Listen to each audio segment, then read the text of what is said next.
Ayan, magandang araw po sa ating lahat, sa ating mga followers, subscribers, and the people who share our content. Maraming salamat po. Patuloy po namin hinihiling ang inyong suporta na i-share niyo po ang ating content so that more people will be able to hear the message that we have for everyone today.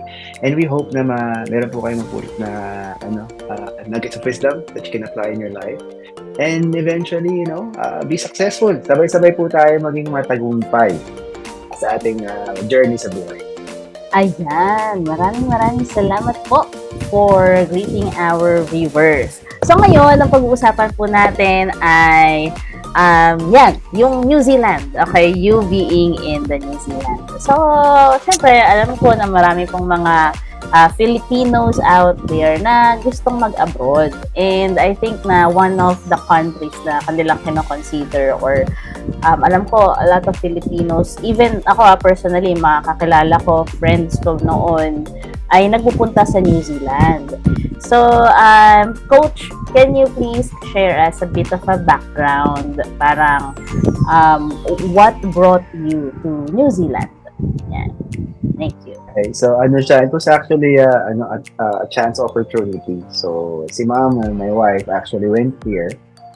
The intention was for her to study a short course so that she may be certified to teach English as second language. So what happened was after that, while she was actually doing the course, somebody gave her a job offer. Of course, a job offer entails having a visa.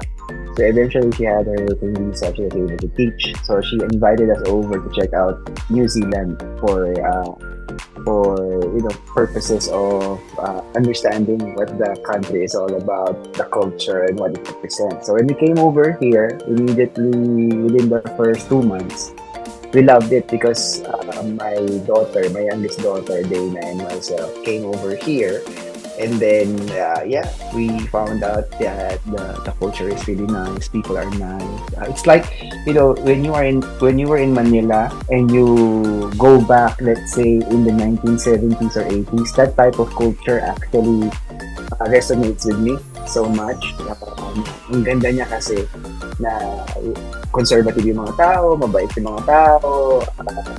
Pwede ka mag-iwan ng cellphone dito sa sa lamesa, hindi na nakawin. Sa Pilipinas kasi nasa loob pa ng damit mo, sa bulsa mo, sa bag mo kinukuha. Dito hahabulin ka nila when you leave a valuable behind, and they would not even look into your bags to check out what's inside, except of course if they want to get, let's say, your ID to get in touch with you or whatnot. And normally, what happens is when somebody actually gets a valuable and you are not around to actually claim it back, they bring it to the police station. Kasi one time, there was this instance na nawala yung cellphone ko or I don't know what happened. I was working at an organization and then I rang the phone after I found that it was not on my person when I went home. When I rang the phone, it was already surrendered to the police station and I got it around 11 p.m. at night. So yeah, that's how honest and beautiful the people are. You have a lot of opportunities here. Again, it's like going back in the 70s or 80s in the Philippines where you have a lot of opportunities to actually bloom. Education system is really top-notch. Healthcare is free. Work is of course fine. And of course, titignan natin, yung work-life balance kasi. Ibang level ang work-life balance dito as compared to when I was in the Philippines sa Manila. Kasi pukpukan talaga dyan. Weekend work, overtime, most of the time you work anywhere from 9 to 12 hours per day. Dito, the current job I have, I would work only 7.5 hours a day. I get paid for the whole 8-hour gig. So yeah, I say life is perfect. Grabe naman. Para ka naman, talaga naman, gusto ko nang pumunta siya. Nakakaingit. Okay, so thank you po for sharing that, Coach. No, tama yung sinabi niyo, no, nasa katawan mo pa nga lang, nawawala na yung cellphone mo. Ano pa kaya kung maiwan mo dito sa Pilipinas? True. Okay, so that's parang sad naman dito para sa mga Pinoy. But yeah, ngayon naman po, ano po naman yung mga challenges na i-think lang na na-encounter nyo naman sa New Zealand? So, dun sa compare sa mga magaganda, ang daming magaganda. Ano naman po yung mga challenges lang na na-encounter nyo naman po sa pagtira dyan. Ilang years lang natin ba ulit kayo, Coach? 7 years. Oh, 7 years na pala. Ang tagal na. Ayun, so, I think, no, Ay, sorry, 6 years pala, sorry. 6 years, okay. 6 years, guys. Yan. So, sa 6 years nyo po, ayan, I think meron na kayong mga nakitang mga challenges. So, can you share that po sa ating mga, ayan, mga tagapakinig para po sila din ay aware. Ayan, thank you po. So the first hurdle, I guess, is for you if you want to stay here. Kailangan mo makakuha kasi ng residence visa. So when we came over here, working visa. So we had to apply for residence visa. After that, PR, permanent resident ka naman. It's quite difficult if you don't have the capacity to actually do it yourself. It's quite expensive if you go through, let's say, an immigration advisor or officer kasi you have to pay top money for them to be able to give you a higher degree of probability na ma-acquire mo yung residency. Pero mabait talaga ang Diyos kasi binigyan kami ng tiyaga at talino ng mag-asawa. So kami nag-process na to. And of course, it's quite expensive. Okay, so if you want to get a residence class visa right now dito, you will pay about 5,600 ata for a family. Don't quote me on that. Please double check. It's Immigration New Zealand website. But I know it's around that amount, 5,600. So if you convert that, let's say to Philippine peso, 200,000 plus yung gastos. 200,000, sorry. I'm mistaken. So, 5,000. Yeah, tama nga. Around that much. Mga 200,000 pesos. Almost. Para sa residence class visa. So, yun na pinakamahirap, I guess, if you would like to really stay here. So, let's say, given all the circumstances, you already have a residence visa. Ang isa dito kasi is they're kinda old school. So they don't really acknowledge your experiences mo back home sa Philippines. So if let's say you came from another Commonwealth nation, Canada, Australia, UK and the like, they most likely will set your qualifications. Pero I heard even from a person who came from UK, hindi, you really have to start from scratch. So umpisa ka talaga sa dulo, kahit let's say executive ka sa Pilipinas, you go back to square one, which is what I experienced before. So I mean, it's really part of it. But because I'm a born again Christian, and my dependence is on God. Grabe yung mga miracles na nangyari sa buhay ko na I did not go through the bottom level of going towards your career ladder. So I was able to secure a work na hindi siya entry level, and now I am actually ang weird kasi dito, they call it senior advisor. So, in general, kung titignan natin, kung ilalapat mo siya, let's say, sa Philippine equivalent ng role, it's like a technical specialist. Parang technical manager without any person underneath you. Pero they call it senior advisors kasi yung technical level competency mo na andun.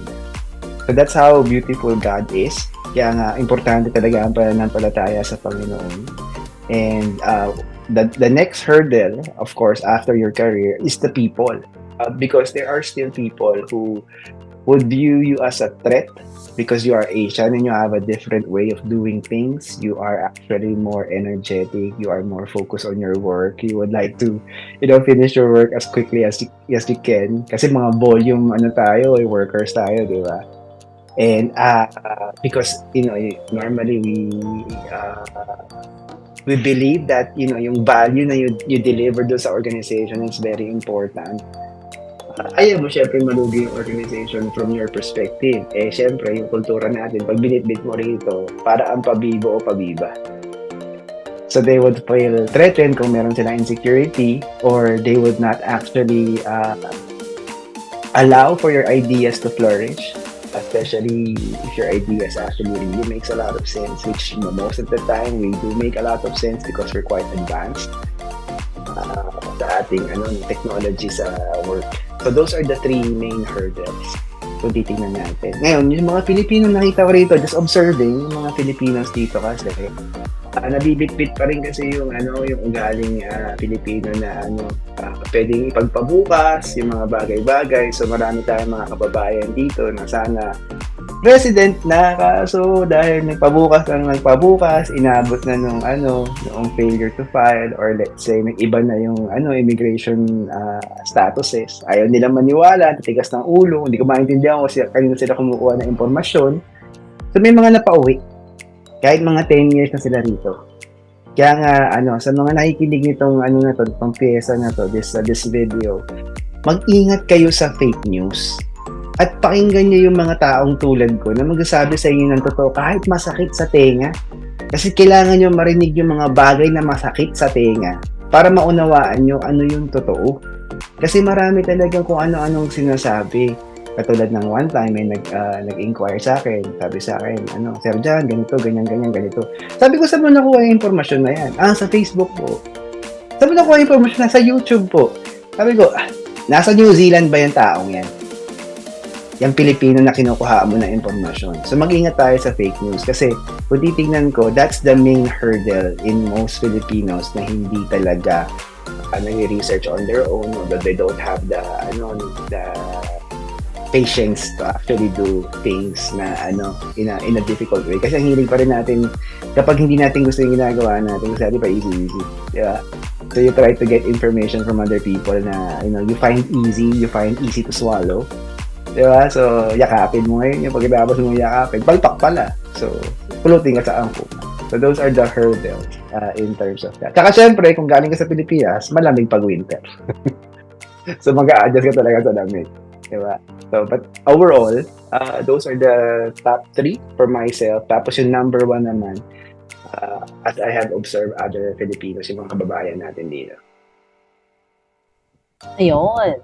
So, thank you po, Coach John, for sharing those challenges. And, oo nga sa mga napapanood or naririnig ko din, actually, marami talaga ang mga Pinoy din na, alam mo yan, nag-e-excel or nag-shine sa ibang bansa. Ayan. And may mga Pinoy din na, yun nga, mahilig magpa-bukas-bukas. Joke lang. Mga mahilig magpa-bukas-bukas dyan. Okay, so, nadadala pa rin pala talaga sa ibang bansa yun. Ganong pag... True. Tsaka yung mahilig makinig sa fake news. Opo, yun. Kailangan natin i-stress pala to sa mga nakikinig. Huwag pong maniwala sa mga fake news at maniwala lang po sa source na totoo. Ayan, katulad po ni Coach Jan, siya po ay naninirahan sa New Zealand. So, he knows, no? Alam niya yung mga pangyayari doon sa New Zealand. So, you can actually subscribe to our channel sa sa John De La Rosa channel ng YouTube and Facebook as well. Para updated din kayo. Yan. So, correct. And if you have any questions, comment nyo lang siya. Yes. And I will endeavor to answer as best as I can. Diba? Yeah. Ayan. So, ngayon po, Coach, okay po ba ngayon, like, this time of the year, no, na mag-apply ngayon sa New Zealand? And ano ba yung mga opportunities na pwedeng pasukin initially ng ating mga kapwa Pilipino ngayon dyan? Yan po. Well, actually, unfortunately, this is a bad time to go to New Zealand sa mga naghahanap ng trabaho. Kasi nagkaroon nga ng restrictions sa immigration setting. Tumaas ngayon yung threshold bago ka ma-qualify. Tapos ang nangyari ngayon dito, ang dami ng mga trabaho na wala ng ability na mag-straight to residency ka. So what happens bibigyan ka ng work visa, tapos if you get that work visa, normally it's going to be for 3 years, tapos may extend sa to another 2 years, maximum 5 years. After that, kasi stand down ka for 12 months. Hindi ka makapag-work dito for that period of time kung may extend ka. So, the reason why, it's really a bad time to come over here is because the economy is down, there's a new government is trying to, resolve everything as much as they can possibly. Pero yun nga yung problema. So, it's really a bad time to come over here. Maybe, I don't know, maybe after 6 or 12 months, things will change. I have no idea at this stage, but hopefully, it will. Pero right now, it's not really good. Unless, of course, highly skilled, highly specialized ka. And ang problema rin kasi at times, let's say, doktor ka, iba kasi yung qualifications ng doktor dito. Kahit highly trained ka sa Pilipinas, they don't see that you are fit, they will not actually bring you over as a doctor kahit may shortage ng doctors. In the same manner, ganun din sa nurses or teachers. Pero yung teachers kasi natin, you have a higher probability of being able to get a job at this stage dito. Kasi talagang may shortage ng teachers. Lalo na kung secondary teachers kayo. Tapos ang galing nyo mag-English, you have a good command of English kasi you also have to get and pass the IELTS exam. But yeah, if you're a teacher across the board, you may have a better chance to come over here compared to other professions. Ay, makapag-ano nga. Teacher kasi ako. So, ayun, wala na. Pero, let's see. Ayun po. Thank you po, Coach. At least, aware po ang ating mga kababayans na it's not a good month, no, to go there as of now, no, currently. So, might as well, sa iba muna. Or mag-stay muna dito. Or ano ba tawag doon, Coach? Parang siguro mag-training muna and whatsoever. Oh, get qualifications as much as you can. Get Tapos, get as much as experience that you need. Tapos, one of the highest, highest growth area, especially if the economy rebounds, will be yung trading, yung sa construction. Lalo na kung may qualifications ka, let's say kay TESDA, trade planning, electrical works. And you have at least 3 years experience doing those things. Yeah. Ang ganda ng opportunity mo down the line when the construction actually goes back to the level it was before. So potentially maybe 16 months down the track, 18 months down the track. Yeah. Okay. Pero not today. Not this time. Wag muna. And by the way, don't forget, you have to really, you really have to save money because yung mga employers dito, they will not pay for anything. You have to take the risk. You pay for your IELTS exam, you pay for your visa processing, you pay for everything. When you come over here, then syempre kikita ka, mababawi-bawi mo na yun. But the risk is always taken by the applicant or the person, not the organization. So, kailangan po ang ating mga kababayan ay, alam niyo, magbangko muna ng maraming pera, no? Para rin may emergency, fund na kukunin pag in case lang kung anong mangyari po, no? So, kailangan, gano'n. To give you an idea, doon sa processing ng mga papers ninyo, including the visa, qualification, and yung, yung airfare, potentially, gagastos kayo na at least 120,000, 150,000 pesos. Tapos, ang mangyayari pa ngayon dyan, worst case scenario, is kailangan nyo syempre magbangko ng 200,000 pesos at least para meron kayong panggastos dito. So, kailangan mag-ipon ng 300,000. Kailangan po may allowance talaga para, You have to. Pero niya isang magkapatid, they went over here, they were able to get, yung opportunity to do a bridging course sa nursing, qualifications. According to them, they already spent about $60,000 equivalent. So, pag kinonvert mo ang $60,000, that's almost what? 1.1 million pesos. Kaya nakalakang ginagastos na kasi they were unable to find a job. Okay po. Thank you po so much, Coach John. Ayan, grabe pala, ang hirap talaga. So, mataas po ang cost living dyan, tama po? Yes, mataas siya. Yan, dapat maganda ang ating mga Pilipino, kapwa Pilipino. So, itutuloy po natin ito, no? Kung may mga questions, ang ating mga kapwa Pilipino na biglang nag-pop, no, habang they are listening in and everything. So, maybe they can reach out to us, ganyan, sa inyo.